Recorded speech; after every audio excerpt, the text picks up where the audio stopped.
In the pursuit of truth and common sense in an unbelievable world, you're listening to the Right Mind podcast with your host, Todd Schowalter. Hello, everybody, and welcome to Right Mind. I am your host, Todd Schowalter. We got a really interesting show for you today. Our topic is critical race theory. It's in the news a lot lately. And my guest is Carrie Bartholomew, who has a lot to say about it. Hello, Carrie. How you doing? I'm well, thank you. Thanks for having me. Oh, well, thank you. Now, you said you're in Utah now. Are you recently, you moved to Utah? You left Utah? Because that's really a hotbed of a lot of the critical race news going on, isn't it? It really is. I was surprised. I just moved here from Washington State. My husband is originally from here. And we thought that we were going to come to a safe red state.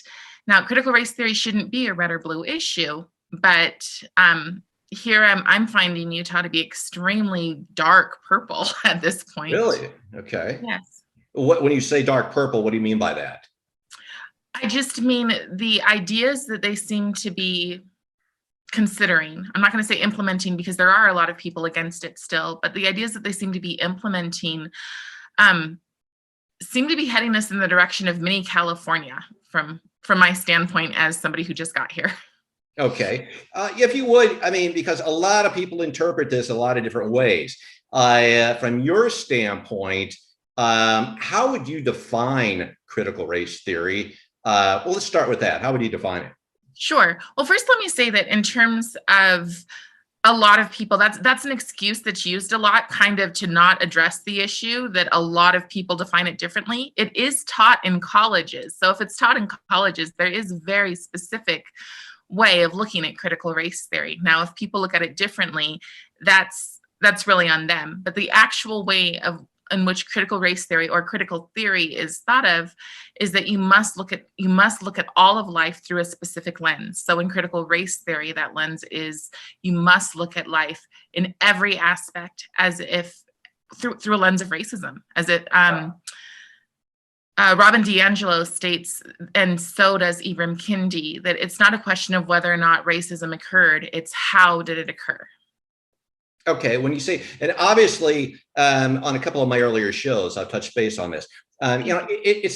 No, I don't think anybody denies that it occurred. I mean, it certainly did occur. I guess the question is, does critical race theory, especially in the classroom, young children, does that perpetuate? Does that maintain racism? Are we actually are we keeping racism going by the way that it's being taught in our schools? So that's an interesting question. First off, I want to address the racism did occur. I would argue that racism does occur, okay, and that it is actually systemic racism does occur. But before people get angry with me, I want to explain that I find it completely preposterous that the people who are trying to stop it are, in my opinion, the people who have perpetuated it for years and years and years. So let me just tell you from my own personal experience in the past what critical race theory has been, and then I'll talk about what's going on in some classrooms now. I put myself in foster care when I was 8 years old. I walked down to the police station and said, I'm done, take me away, put me in foster care. Not a normal situation. Between that and being half African American and biracial, so between that and being biracial, I was considered special needs. Despite the fact that I could read well beyond my years. When I got into kindergarten, I had already read Little Women. So I could read well beyond my years as a kindergartner. I could speak to, I could have conversations and comprehend well beyond my time. Now, mind you, I have 1 year of college in my background, and that is in performing arts. So I don't have, a lot of times they will say currently today that one of the reasons that African Americans can't achieve is the language barrier, that they cannot speak properly. And the only thing that's taught me, that separated me from that, is the fact that I enjoy reading. So these ideas, these labels that we put on people, I believe is the systemic racism. When I was in middle school, I was horrible at math, which is a stereotype, but it's for me, it's true. Right. Okay. And they told me, we know you're trying. If you can get a C on one test, we'll give you a C for the whole year. So now that I have a middle school son, I can't help him with math. It's impossible. And that is because they expected the very least from me. As long as I was nice, smiling, and trying, they passed me. And to me, that is the, go ahead. Mm-hmm. No, okay. I want to go back for a second. Sure. You said that, you're biracial. You were identified, you were labeled as a person with special needs, Yes. specifically because of that? Yes. So now what they have is called the ACEs, and that is an Adverse Childhood Effects of Trauma scale. And that scale, I just heard recently that they've expanded it, but it used to go up from 0 to 10, and I'm a 9 on that scale. That is all the trauma that you have experienced is supposed to predict your outcomes in the future. I hate this scale because I think that it's giving people a reason and an opportunity to consider themselves a victim or an excuse, right? So I look at it as a toolbox. Okay, well, because these things have happened to me, I have a higher proclivity towards depression or towards obesity or health disease or heart disease or anything like that. But we are what we make of ourselves. Our life is a series of choices. And for them to say that we, on my channel, on Age Out, Rise Up, I had a person who responded to me, "How dare you try to teach us how to live differently as if we have any free will?" You can imagine what that would do to a person, that they believe that they have no free will in their lives because they're Black. Okay, and again, I mean, your situation, I mean, that's terrible, and I wouldn't deny it. I don't think anybody would deny it. But do you think that is, in your opinion, do you think that's a common thread? I mean, do you think that's something that? Yes, if there, so the ACEs is something that is regularly practiced in schools. A lot of the things that you'll hear are social and emotional empathy, diversity and inclusion. Those kind of things are teaching people, like if you're standing in a room and they tell you, take 2 steps forward if you are from a single parent household, take 2 steps forward if you are African American or Hispanic. You are literally walking into those labels. And then at the end of them, they want you to discuss your privilege or your lack thereof. So by the time the kids walk out of that class, they are walking away going, I'm a victim or I'm an oppressor. And they will tell you in schools, oh, but when we're talking about this, when we're talking about white privilege, we're not actually talking about race. We're talking about whiteness as a social construct. But what child is going to understand that? Okay, and that's just it. You bring up a good point. You bring up children. One of the things that a lot of the critics of this theory are saying, especially from a school level, is that critical race theory, the way that it's being brought about, the way that they're teaching it in the schools, in some essence, is critical and makes the white children feel bad about themselves, that they aren't good enough, that based on things that their ancestors or other generations have done, that they in turn are not, they should be punished in some way for that. I mean, how do you feel about that? Well, I have a son who is pale with red hair and freckles, pale white. And he was told in Seattle that he is supposed to identify, that he's encouraged to identify as his oppressed side and reject his oppressive side. So specifically for biracial kids, they're taught to hate half of themselves And they would say, those who are pro CRT would say, oh, no, that's not what we're doing. But that is what you're doing. And unless your kid has very thick skin and you talk about it all the time, those seeds are being planted in these kids. I knew of a child in our neighborhood, two children in our neighborhood who were best friends. And the Black child decided he no longer wanted to play with his white friend anymore because they hurt him just because they're white, even though it was his best friend. And who taught him this? These things are taught in schools. These are what they're hearing. They're hearing this in schools, and they're hearing this online. They're hearing it sometimes in, if you look at YouTube commercials, sometimes are talking about these kind of things. So it's everywhere. I'm a big proponent that children should just have, if they're going to have a phone, and when I say children, I'm specifically talking about middle school because that's who I'm most involved with, although I did teach children's theater to children K through 6th. And, those kids never came up to me and said, Mrs. B, my brown teacher. They were Mrs. B, my fun teacher. But when this all started, I was reached out to by 4-H, and they were like, we want you to run the Snohomish County theater program. And I was like, why? I'm flattered, but why? And the reason is because they needed more equity. They needed to see more diversity in the program. And I'm not interested in being a token for the left, because I feel like, as Malcolm X once put it, that the most damaging thing to the African Americans' progress is the white liberal. So, and that comes from teachers teaching you that, you need to do little. Let's go back to that really quick, because that's an interesting point. Yeah. You say the biggest problem, or the biggest obstruct, I should say, is the white liberal. Okay. Yes. I've seen a lot of this. Expound on that a little bit, if you would.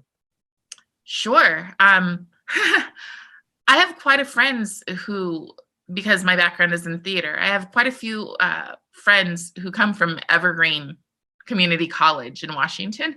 Right. Okay. And when like election seasons, all the way back to Obama, when election seasons would start, every single time I would get messages, you're really letting your people down. You're kind of, you just don't understand what you're doing. This is so important, and I can't believe you're not standing with us.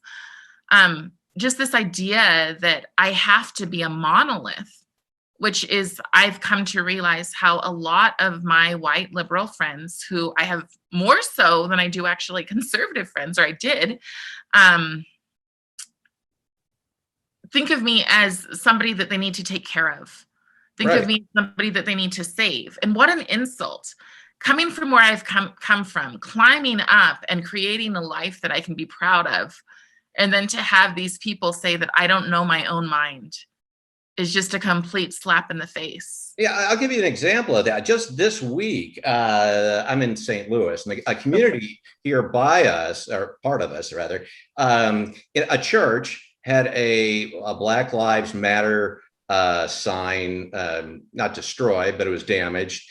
And there were a lot of protests, as could be expected, but all of the protesters were middle-aged white people, okay, from this primarily from this prominent community. You didn't see anybody that, I would have expected normally to be there.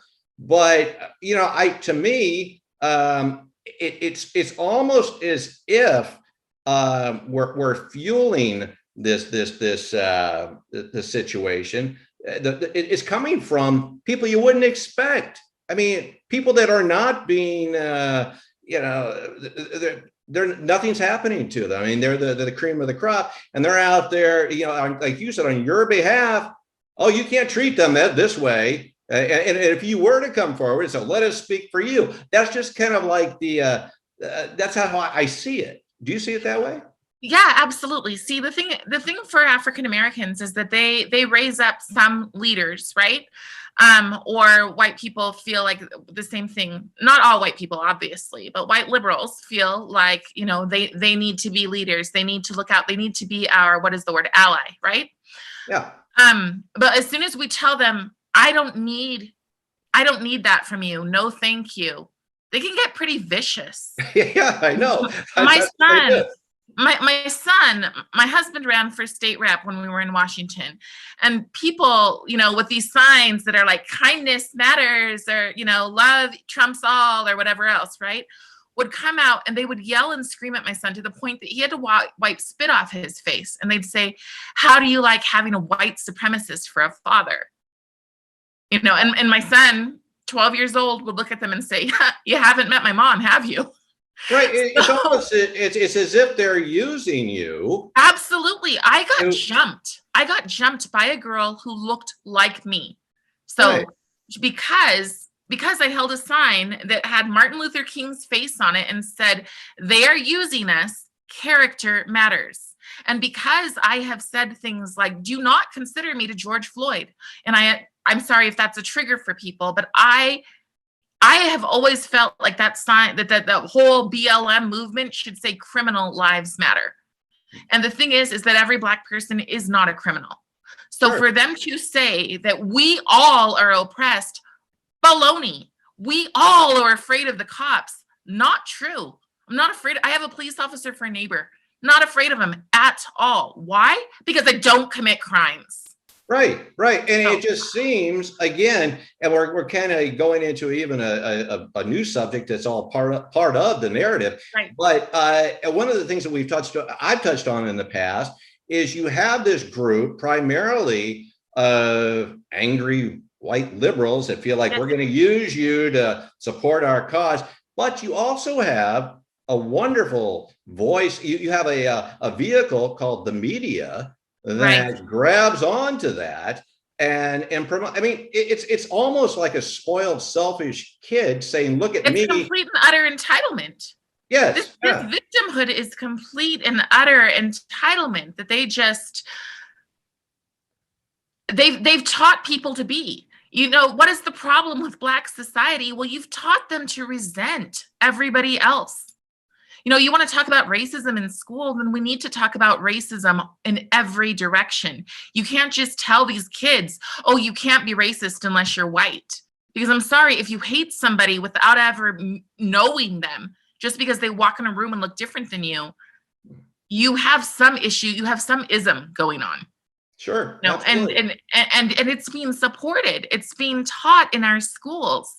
When you tell kids, step into the circle, you're the oppressed, you're the oppressor, how are you not going to look at the person next to you and go, they've got more than me? So we're setting the seed of resentment that has always, in every self-help book, in every culture, it's always that if you can't forgive, and if you can't move on, and you can't have a spirit of gratitude, you're going to be crippled. I totally agree. Yeah. And they're teaching them to be crippled. And I just like this idea in California, in one county, they're saying that if you're on welfare, you get $500 more a month if you're Black. Right. And that is okay. I wanted to ask about that too. I mean, go ahead though. So there's two parts to that, right? There's the resentment because of course there's so much of this idea that only Black people need that money. One of my best friends, who is a former foster, she's so poor that she's trying to do a GoFundMe for a $7 heater for her house, or $70 heater for her home. And this person is white? And she's white. She's from Appalachia. Okay. Right. Great. So you said that, but then on top of that, the other side that we're not looking at is why would we incentivize more so African Americans to stay on welfare? Yes. Look at this. We're constantly treating, in my opinion, we have the most racist administration we have ever had. Oh. Everything is about race all the time. We're not going to fire this person who said something extremely offensive because we'd never fire a Black person. Right. Wow. Right. So we have no merit. We have no responsibility for our actions. Why? Or the reason that in the first place that I was immediately against BLM is because when the first incidents were happening, our schools put out information and said, go to this page and learn how to be a white ally. Well, I wanted to know what they were saying. So I went to the page and it was like, if you ask questions, if you ask the why something has happened, well, that's just showing your racism. Well, I follow what Solzhenitsyn said, which is let the lie come into the world, let it triumph even, but not through me.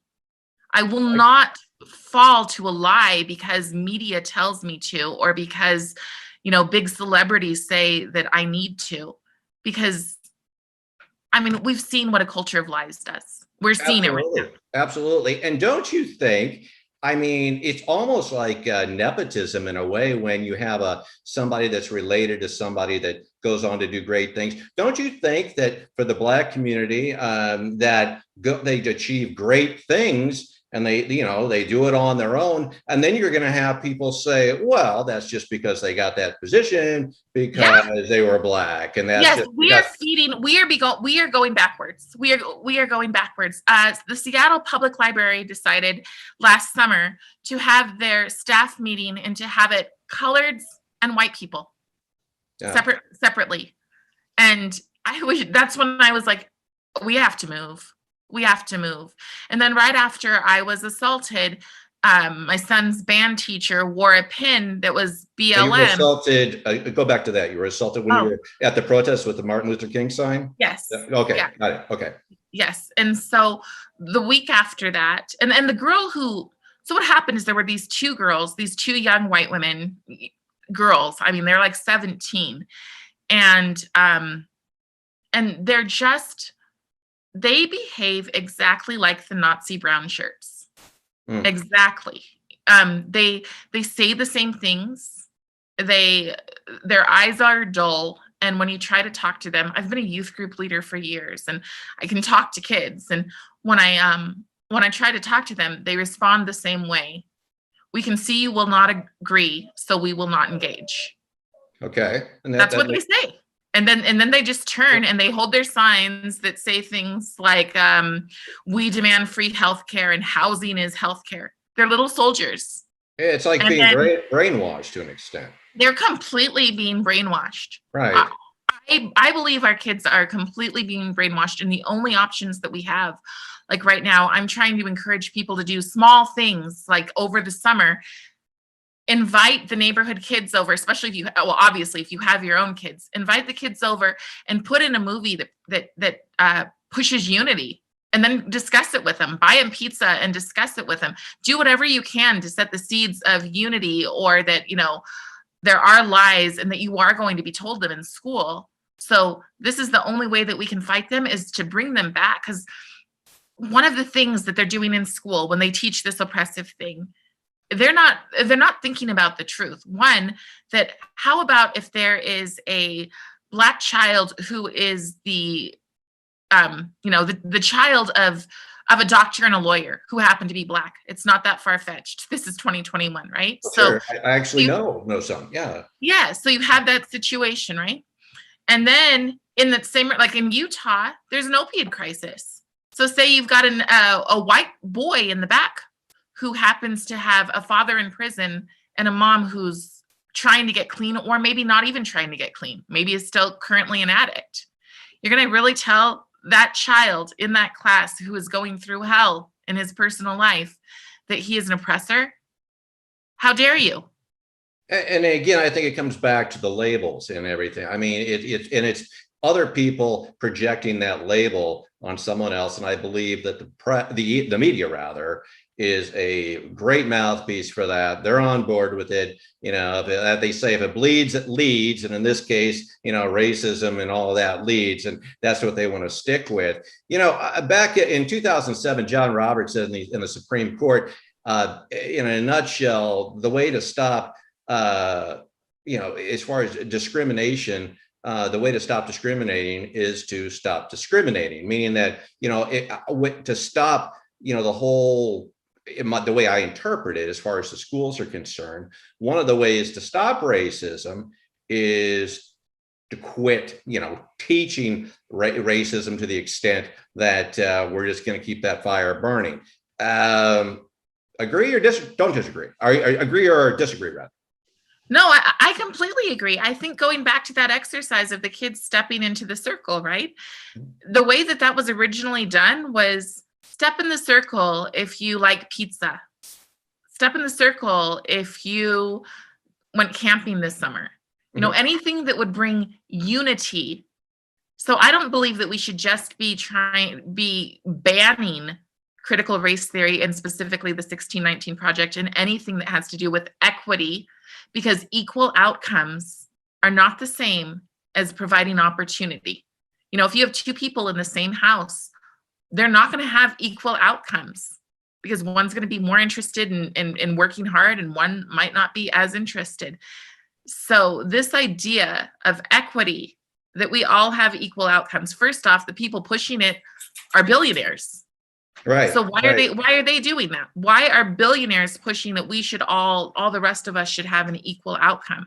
And I don't want the same outcome as somebody who plays video games all day and smokes pot. That's not the outcome that I want out of life. Sure, you know? it's human. It's not race, it's human. Right. Yeah. So yes, the things that they are, I absolutely believe that not only should we ban critical race theory, but we should have an alternative that brings unity. I totally agree. And you know what? This has been a fascinating show. We've got about 5 minutes left. I'd like for you to touch base on another thing that I've talked about in the past, is that the way that I've seen it, and other guests have kind of seen it as well, is that critical race theory, it seems to take, somebody, if they're on one level and somebody's on a lower level, let's bring them down. Let's beat them down so they're down at this level. Why are we not working on bringing everyone up to a higher level or an equal level, rather than bring people down, as it seems to be, which seems to be the case in this whole critical race teaching curriculum that we're looking at? Why can't we just bring everybody up and make everybody feel better about themselves, and everybody gets along and everybody loves each other? Why do we have to punish someone? Thoughts? Yeah, because we're ran by actual white supremacists. We are ran by systemic racism. These people truly believe that minorities cannot achieve. So how are they going to lift them up, like pushing them down? It's surprising to me that they're willing to push other people down as well. But at the same time, like, they're getting rid of gifted programs and exchanging that for time for empathy programs. And the thing is that there were other opportunities. You can do Scouts and 4-H and all of these other ideas, to learn those other skills. I believe that schools should be lifting everybody up to be their absolute best. Absolutely, regardless. Yeah. And you were mentioning white supremacists. Go ahead. Oh, you were mentioning like white supremacists. One of the things, a lot of the education system, especially the young, actually the whole education system, it seems, that's not a lot of white supremacy there. You have, obviously you have some scholars and things like that. Well, but I think that even Black people I think that the Black people who are making $7,000 to $15,000 to $50,000 for speaking, that are pro CRT, I think that they are selling their culture. So I believe that they're pushing white supremacist ideas too. Maybe they believe it, which is the saddest thing I've ever heard, that you would actually believe that you have no free will, that you would actually believe that the bar needs to be lowered for your people to compete. Maybe they believe that. I have a hard time believing that when they're making a crap load more money than I am speaking for free. You know what I mean? Really? Or me too. I have a podcast. Yeah. So I'm just like, I have a hard time believing that. I think the Black culture for the longest time has had people who have profited off of talking about how oppressed people are while they live in mansions. Yeah, I totally agree. We have 2 minutes. I'm going to ask you a question I ask all my guests. You're in charge of everything right now. You have 2 minutes. How are you going to fix it? What are we going to do here to make everything better for everybody? Go ahead. All right. I think that families need to prioritize their children again. Let's stop handing them technology and sending them off to go play in their rooms and not being connected with them, because connected with families is important. And I think that communities also need to take a stand. You cannot stick your head in the sand and pretend that these things are not happening or write them off as red and blue. Instead, we have to work on what unites us, makes us stronger, because I believe that our culture right now is focused on divided we fall. And I think that there are a lot of people invested in watching the fall of our country. I love that. United we stand. Let's all stand together. I couldn't say it better. That's what a way to wrap things up. That's fantastic. One last thing, you have a podcast yourself, Carrie. I'd like to, we'll put it on the screen as well, but would you like to introduce people, our listeners, our viewers, to your podcast? Can you tell us a little bit about it and how we can enjoy it? Sure. I actually do. Well, I do one, and I'm starting another one actually today. The one that people might be more interested in is called Martin's Daughter. There's also a Facebook page for it. My goal is to just really teach people how to unify, to highlight and, like you are doing, interview people specifically on critical race theory, but people who refuse to be in that victim mindset, and those people who want to see not a colorblind society, but a society in which we can see and admit and embrace all things, and where our isms don't really matter. I love it. No, that's great. Well, sorry, it's Martin's Daughter, and then my other one is Age Out, Rise Up. Okay, can you spell that? Age out. What's that again? Age Out, Rise Up, which is out. Really specifically for people who are in rock bottom, who are trying to lift their lives up.